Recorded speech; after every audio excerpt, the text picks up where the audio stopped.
हे त्यांनी खूप उशिरा केला.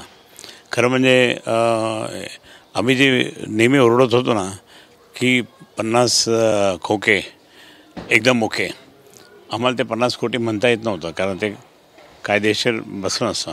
म्हणून आम्ही 50 खोके एकदम ओके असं म्हणायचो. आज ते सिद्ध झालं.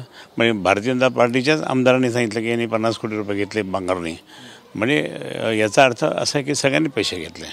म्हणजे त्या ठिकाणी पैसे घेऊन त्या ठिकाणी फुटले. हे उद्धव साहेबांना सोडलं किंवा शिवसेना फोडली, हे पैसे घेऊन त्यांनी केले.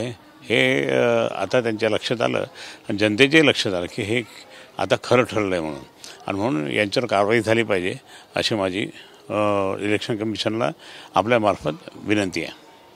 खासदार श्रीकांत शिंदे आहेत, एकनाथ शिंदे यांचे चिरंजीव, ते असं म्हटले की शिंदे साहेबांनी सर्वसामान्यांसाठी भरपूर कामे केली, जातीपातीचं कधी राजकारण केलं नाही. ठीक आहे, ते आता ते सगळे आपल्या बाजूने म्हणतात की माझ्या वडिलांनी काही केलं नाही, माझ्या वडिलांनी जातीपात नाही पाळला असं म्हणतात. पण जे काही आहे ते प्रत्यक्षात अनेक ठिकाणी केलं.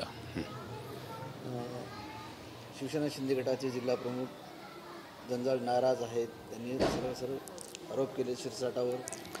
आता त्या दोघांचं इतकं जे चाललं आहे आपसात भांडण, वर शिंदे गट आणि आपले देवेंद्र भाईंचा गट, हे दोघांचे त्यांचे भांडणं चालले. खाली प्रत्येक जिल्ह्यात भांडणं चालले.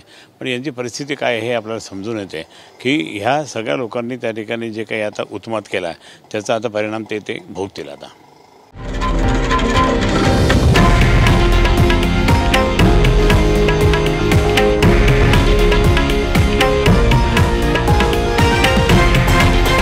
हे आहे देशातील नंबर 1 न्यूज नेटवर्क आणि आपण पाहत आहात TV9 मराठी, एकमेव.